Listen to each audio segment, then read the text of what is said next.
Hello guys, स्वागत है आप सभी का मेरे इस यूट्यूब चैनल की फर्स्ट वीडियो में। आज हम बात करेंगे 2013 में आई द कंजूरिंग मूवी के बारे में। इस मूवी के राइटर और डायरेक्टर हैं जेम्स वॉन।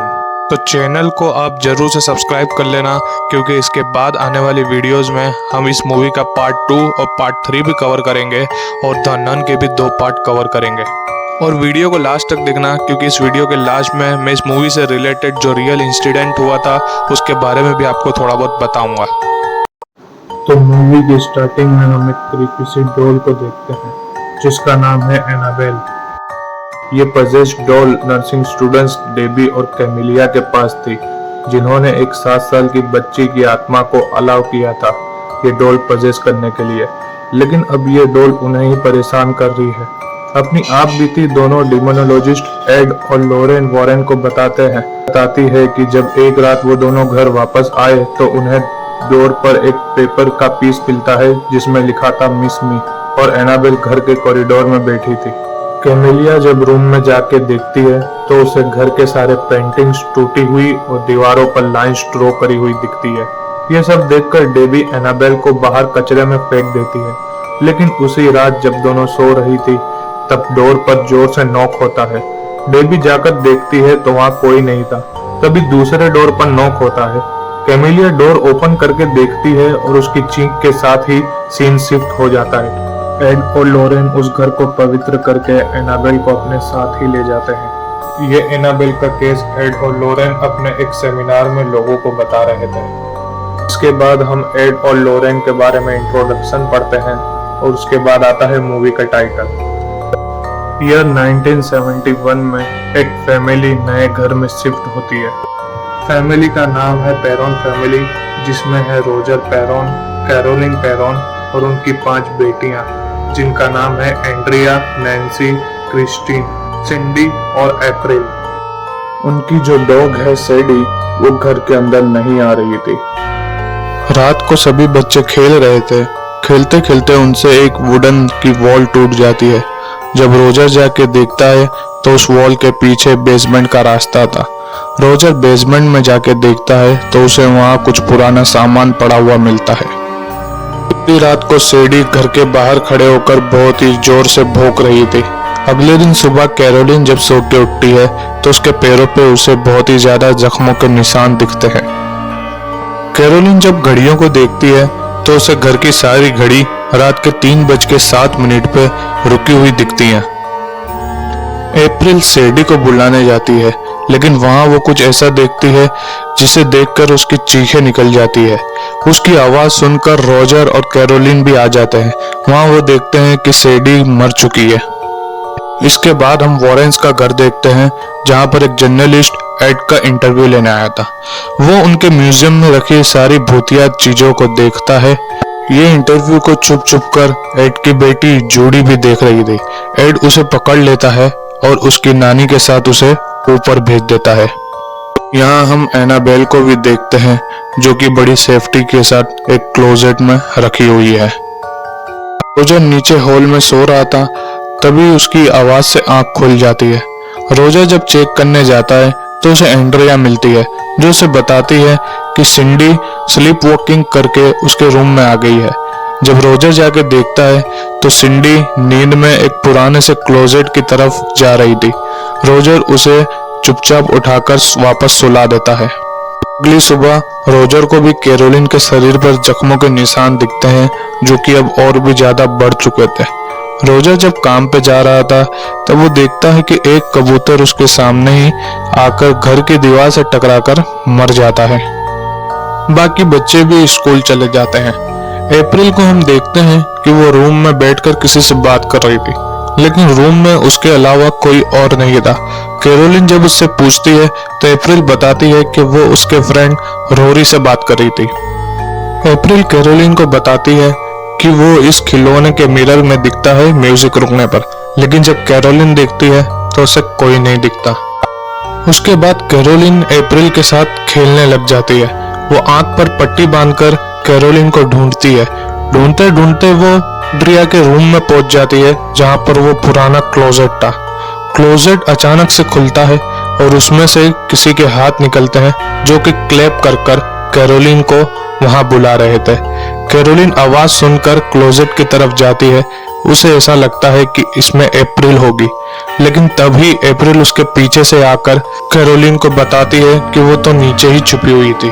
कैरोलिन ये सुनकर चौंक जाती है क्योंकि उसे तो क्लोजेट में से आवाज आई थी किसी की। रात को रोजर कैरोलिन को बताता है कि उसे एक हफ्ते के लिए काम के सिलसिले में बाहर जाना पड़ेगा। क्रिस्टीन अपने रूम में सो रही थी, लेकिन तभी कोई बहुत जोर से क्रिस्टीन का पैर खींचता है। क्रिस्टीन उठकर देखती है तो उसे यह लगता है कि नैन्सी ने किया होगा। जब वो नैन्सी को देखती है तो वो सो रही थी। उसे बेड के नीचे से आवाज आती है। जब वो बेड के नीचे होकर देखती है तो उसे उसके रूम का दरवाजा खुला हुआ दिखता है और किसी की परछाई अंदर आते हुए दिखती है। क्रिस्टीन ये सब देखकर बहुत डर जाती है और रोने लगती है।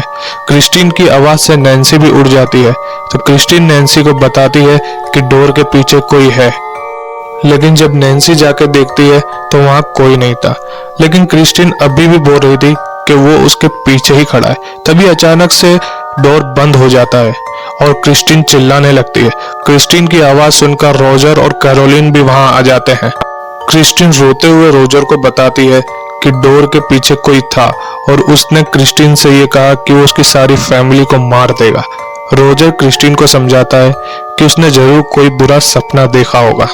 रात को हम देखते हैं कि कैरोलिन अपने जख्मों के लिए दवाई पी रही है, लेकिन उसके जख्म और भी ज्यादा बढ़ रहे हैं। तभी उसे बाहर से कुछ आवाज आती है।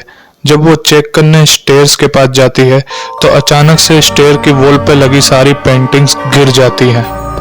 कैरोलिन को बेसमेंट में से भी कुछ आवाज आती है। जब वो उधर चेक करने जाती है तो अचानक से डोर बंद हो जाता है और कैरोलिन नीचे बेसमेंट में जाके गिर जाती है। तभी अचानक से उसके पास पुराने सामानों में रखा हुआ बॉल आके गिर जाता है, जिसे उसे किसी ने उस कैरोलिन की तरफ फेंका हो, और उसी समय बेसमेंट की लाइट भी ऑफ हो जाती है। कैरोलिन जब माचिस जलाती है तो कोई क्लैप कर उसे भी बुझा देता है। सिंडी एक बार फिर से स्लीप वॉकिंग करके एंड्रिया के रूम में आ गई थी।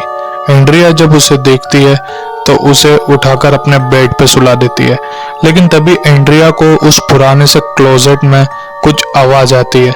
एंड्रिया जब चेक करने जाती है उसी वक्त सिंडी नींद में से उठ जाती है और वो कुछ ऐसा देखती है जिससे वो चीखने लग जाती है। सिंडी ने उस क्लोजेट के ऊपर चुड़ैल की आत्मा को देखा था, जो कि एंड्रिया के ऊपर हमला कर देती है।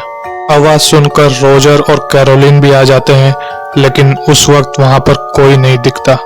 जैसे तैसे ये भारी रात फैमिली घर के अंदर गुजारती है। इसके बाद हम एक यूनिवर्सिटी को देखते हैं जहाँ पर एड और लोरेन का लेक्चर चल रहा था। एड और लोरेन लेक्चर में एक वीडियो बताते हैं स्टूडेंट्स को, जिसमें एक फ्रेंच किसान का एक्सोर्सिज्म हो रहा था। इस फ्रेंच किसान को याद रखना, आगे आने वाली मूवी से ये कनेक्ट होगा। लेक्चर में कैरोलिन भी आई थी। लेक्चर खत्म होने के बाद कैरोलिन एड और लोरेन से रिक्वेस्ट करती है और उन्हें अपने घर की स्थिति बताती है। कैरोलिन की रिक्वेस्ट पर एड और लोरेन उसकी मदद के लिए तैयार हो जाते हैं। एड और लोरेन कैरोलिन के घर पे आते हैं, रोजर से मिलते हैं और घर के सभी मेंबर्स से मिलते हैं। वो पुराना क्लोजेट भी देखते हैं। लोरेन जब बेसमेंट में जाती है तो उसे कुछ बहुत ही बुरा महसूस होता है, जिसके बारे में वो एड को भी बताती है। एड कैरोलिन का इंटरव्यू लेता है। वो उससे सारी भूतिया घटनाओं के बारे में पूछता है और कैरोलिन की बातों को रिकॉर्डर में रिकॉर्ड भी करता है। वहीं दूसरी ओर लोरेन अप्रैल से बात कर रही थी। लोरेन अप्रैल को उसके फ्रेंड रोरी और उसके खिलौने के बारे में पूछती है। अप्रैल लोरेन को खिलौना दे देती है। जब लोरेन उस खिलौने के मिरर में देखती है तो उसे अपने पीछे किसी बच्चे की आत्मा नजर आती है। लोरेन जब घर के बाहर बड़े से पेड़ के पास जाती है तो उसे वहां कुछ नेगेटिव फील होता है। जब एड उसे बुलाने आता है और वो पीछे मुड़ के देखती है तो उसे एक औरत की लाश पेड़ से लटकी हुई दिखती है, लेकिन अगले ही पल वो गायब हो जाती है। एड और लोरेन रोजर और कैरोलिन को बताते हैं कि इस घर में बहुत सारी आत्माएं हैं। लोरेन उन्हें बताती है कि जब वो फर्स्ट टाइम इस घर में आए तभी से उन्हें एक काली परछाई दिख रही थी, जो कि इनकी बच्चियों के साथ ही थी। जो पेड़ पर लटकी हुई लाश लोरेन को दिखी थी, लोरेन उसके बारे में भी कैरोलिन को बताती है। एड उनसे कहता है कि वो दोनों इस घर की हिस्ट्री निकालेंगे और उसके बाद जल्द ही वापस आएंगे। रात को लॉरेन अपने घर में जूडी का दिया हुआ लॉकेट देख रही थी। तभी एड उसे बताता है कि ये घर बैथशेबा सरमन का था, जो कि एक चुड़ैल थी। उसने अपने ही बच्चे की बलि दे दी थी शैतान को खुश करने के लिए। और जब उसके हस्बैंड को ये बात पता चली तो उसने घर से बाहर भागकर उसी बड़े से पेड़ पर फांसी देकर अपनी जान ले ली थी और उसने इस घर पे रहने वालों को श्राप दिया था। उसके बाद ये घर में एक औरत और उसका लड़का रहने आए थे। असल में ये वही था रोरी, जिसकी आत्मा अप्रैल को उस मिरर में दिखती थी। इसके बाद इस घर में एक नौकरानी भी रहने आई थी, जो कि इसी घर में मारी गई थी। एड लॉरेन को ये सब बता ही रहा था, लेकिन तभी रिकॉर्डर में से अजीब सी आवाजें आने लगती है। आवाज शैतान जैसी लग रही थी और तभी एड टाइम देखता है तो रात के 3:07 हो रहे थे। अगले दिन एड और लॉरेन उनके असिस्टेंट ड्रू और शेरिफ के साथ कैरोलिन के घर आ जाते हैं। वो घर में सभी जगह सेंसर्स, लाइट और कैमरा लगाते हैं, जिससे कि उन्हें एविडेंस मिल सके जो वो चर्च को बताकर एक्सोर्सिज्म की परमिशन ले सके। वहीं दूसरी ओर लॉरेन कैरोलिन से बात कर रही थी, जो उसे अपनी फैमिली के साथ बिताए अच्छी यादों के बारे में बताती है। वहीं एड और ड्रू हेडसेट लगाकर तैयार हो जाते हैं। तभी उन्हें बेसमेंट का दरवाजा खुलने की आवाज आती है। एड और लॉरेन बेसमेंट में जाके चेक करते हैं। वो बहुत कोशिश करते हैं, लेकिन उन्हें कोई सबूत नहीं मिलता। आखिरकार वो थक हार कर बेसमेंट से बाहर आ जाते हैं। अगले दिन लॉरेंस रोमांस करने के साथ साथ कपड़े भी सुखा रही थी। एड तो चला जाता है और लॉरेंस अपने काम में लग जाती है। तभी लॉरेंस को तेज हवाएं फील होती है और कुछ नेगेटिव फील होता है। लॉरेन रस्सी पे सूख रही एक वाइट चादर को उतारने जाती है। तभी वो चादर हवा में उड़कर उससे दूर चली जाती है। चादर के पीछे हम शरीर नुमा आकृति को देखते हैं। उसके बाद चादर उड़कर कैरोलिन के रूम की विंडो पर चली जाती है। जैसे ही चादर विंडो पे से हटती है, हम वहां पर किसी को खड़ा हुआ देखते हैं। लॉरेन भी ये देखकर चौंक जाती है। वहीं कैरोलिन अपने रूम में सो रही थी। अचानक से उसके हाथों पर जख्मों के निशान आते हैं। जैसे ही वो उठती है तो उसके ऊपर वही चुड़ैल का भूत था। वो उसके मुंह में उल्टी कर कैरोलिन को पजेस कर लेती है। लॉरेन दौड़ती हुई आती है, लेकिन जब वो कैरोलिन से पूछती है तो वो उसकी बातों को हंस के टाल देती है और वहां से चली जाती है। इसका मतलब ये था कि कैरोलिन पजेस हो चुकी है। रात को किचन में शेरिफ कॉफी लेने जाता है तो उसे आवाज आती है। जब वो जाके देखता है तो उसे नौकरानी की आत्मा दिखती है। तभी हॉल में बैठे सभी लोगों को शेरिफ की चीखों की आवाज आती है। सब दौड़ के जाते हैं। जब शेरिफ को देखते हैं तो वहां अकेला शेरिफ ही था और कोई नहीं था। तभी हम देखते हैं सिंडी एक बार फिर से स्लीप वॉकिंग करते करते उसी क्लोजेट वाले रूम में जा रही है। रोजर उसे रोकने की कोशिश करता है तो एड रोजर को कहता है कि उसे जाने दो। सिंडी की स्लीप वॉकिंग हमारे लिए एविडेंस बनेगा। सिंडी रूम में चले जाती है और रूम का दरवाजा बंद हो जाता है। लॉरेन जब हेडसेट में से सुनती है तो उसे रूम में से कुछ आवाजें आती है। सभी लोग रूम में जाके सिंडी को ढूंढते हैं। काफी ढूंढने के बाद वो क्लोजेट के अंदर मिलती है। तभी लोग सिंडी को सही सलामत अंदर से निकाल लेते हैं। तभी अप्रैल लॉरेन को बताती है कि रोरी भी उधर ही रहता है। तभी लॉरेन अंदर जाकर देखती है। लॉरेन को वहां छोटे बच्चे के खिलौने मिलते हैं जो कि रोरी के ही थे। लॉरेन को वहां वो रस्सी भी मिल जाती है जिससे लटक कर बैथशेबा ने अपनी जान दी थी। लॉरेन अप्रैल के खिलौने के मिरर में जब देखती है तो उसे रोरी की माँ की आत्मा नजर आती है, जो कि अचानक से उसके सामने आ जाती है और लॉरेन से मदद मांगती है। जब लॉरेन आगे बढ़ती है तो देखती है कि उसके सामने अचानक से किसी के 2 पैर आ जाते हैं जो कि उसकी तरफ ही बढ़ रहे थे। ये देखकर लॉरेन दौड़ने लग जाती है। दौड़ते दौड़ते जूडी का दिया हुआ लॉकेट भी लॉरेन से वहीं छूट जाता है। एड जब लॉरेन की आवाज सुनता है तो वो भी उसे ढूंढने लग जाता है। आखिरकार लॉरेन बेसमेंट के रास्ते से बाहर आ जाती है। इसके बाद हम देखते हैं कि एंड्रिया के बाल अचानक से हवा में उड़ने लगते हैं और कोई उसे बालों से पकड़कर खींच रहा होता है। एंड्रिया को सभी लोग पकड़कर काबू करने की कोशिश करते हैं, लेकिन वो किसी से भी नहीं संभल रही थी।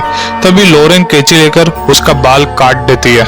इस चीज को भी ड्रू कैमरे में रिकॉर्ड कर लेता है। एड सारे एविडेंस लेकर चला जाता है और पेरोन फैमिली भी उस घर को छोड़कर कहीं और शिफ्ट हो जाती है। वहीं लोरेन को कुछ नेगेटिव फील होता है जब वो घर के पास मौजूद तालाब में जाके देखती है तो उसे उस तालाब में उसकी बेटी जूडी की लाश दिखती है, लेकिन अगले ही पल वो लाश गायब हो जाती है। लोरेन घर में दौड़ कर जाती है और अपनी मम्मी यानी जूडी की नानी को कॉल लगाती है। वो उससे जूडी का हालचाल लेती है तो उसकी माँ उसे बताती है कि जूडी तो बिल्कुल ठीक है। तभी एड भी वहां आ जाता है। वो लोरेन से पूछता है तो लोरेन उसको सब बताती है और वो कहती है कि ये संकेत था कि अगर हम नहीं रुके तो वो आत्मा जूडी को भी नुकसान पहुंचाएगी। दूसरी ओर हम पेरोन फैमिली को देखते हैं जो कि एक गेस्ट हाउस में शिफ्ट हो गई थी।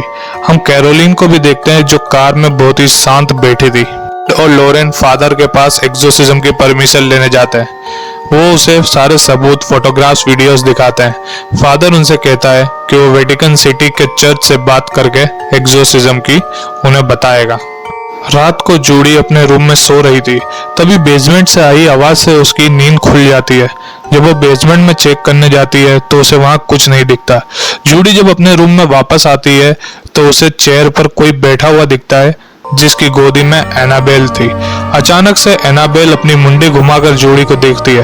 ये देखते ही जूडी चिल्लाकर भागती है। उसकी आवाज सुनकर उसकी नानी भी आ जाते हैं और तभी एड और लोरेन भी आ जाते हैं। एड जब रूम का दरवाजा खोलता है तो दरवाजा खुल नहीं रहा था। एड के ताकत लगाने से दरवाजा तो खुल जाता है, लेकिन वही चेयर हवा में उड़कर एड की सर की तरफ आती है। वो तो एड टाइम रहते हट जाता है, वरना उसका सर फूट जाता। जूडी एड और लोरेन को बताती है कि कोई एनाबेल को गोदी में बिठाकर कुर्सी पर खिला रहा था। तभी एड बेसमेंट में जाके देखता है तो एनाबेल तो उसकी जगह पर ही थी। इसके बाद हम देखते हैं कि कैरोलिन क्रिस्टीन और अप्रैल को बस में बिठाकर वही पुराने घर में ले जाती है। रोजर एड को भी फोन करके ये सब बता देता है और शेरिफ भी वहां पहुंच जाता है। शेरिफ बंदूक से घर का दरवाजा खोलता है और सभी लोग कैरोलिन को जाके पकड़ लेते हैं जो कि क्रिस्टीन को कैंची से मारने वाली थी। सभी लोग कैरोलिन को घर से बाहर ले जा रहे थे, लेकिन उससे उसकी हालत और भी ज्यादा खराब हो जाती है। तभी लोरेन सभी को बताती है कि अगर हम कैरोलिन को घर से बाहर ले गए तो वह आत्मा उसे मार डालेगी। तभी कैरोलिन को वह आत्मा घसीटकर बेसमेंट में ले जाती है। बेसमेंट में कैरोलिन के मुंह पर कपड़ा डालकर उसे एक कुर्सी पर बांध देते हैं और एड उसका एक्सोर्सिज्म करने लगता है। एक्सोर्सिज्म चालू होते ही कैरोलिन हाथ पैर मारना चालू कर देती है, जिससे उसे काबू करना बहुत मुश्किल हो जाता है। वहीं दूसरी ओर ड्रू अप्रैल को ढूंढ रहा था। एक्सोर्सिज्म करते वक्त कैरोलिन खून की उल्टी करती है और जब वो कपड़ा फटता है तो हम उसका असली भयानक चेहरा देख पाते हैं। कैरोलिन एकदम शांत हो जाती है, लेकिन फिर अचानक से वो हवा में उड़ने लगती है कुर्सी के साथ। ये देखकर एड भी चौंक जाता है और वो सीलिंग से जाकर उल्टा चिपक जाती है और जब वो सीलिंग से नीचे गिरती है तो कुर्सी तोड़कर रस्सियों से भी फ्री हो जाती है। इसके बाद हम देखते हैं कि ड्रू अप्रैल को ढूंढ लेता है और वो सभी को चिल्लाकर बता देता है। ये कैरोलिन भी सुन लेती है और ये सुनते के साथ ही वो अप्रैल को मारने के लिए दौड़ने लगती है। कैरोलिन के पास एड भी आ जाता है जो कि अपने एक्सोर्सिज्म के मंत्र वापस पढ़ना चालू कर देता है।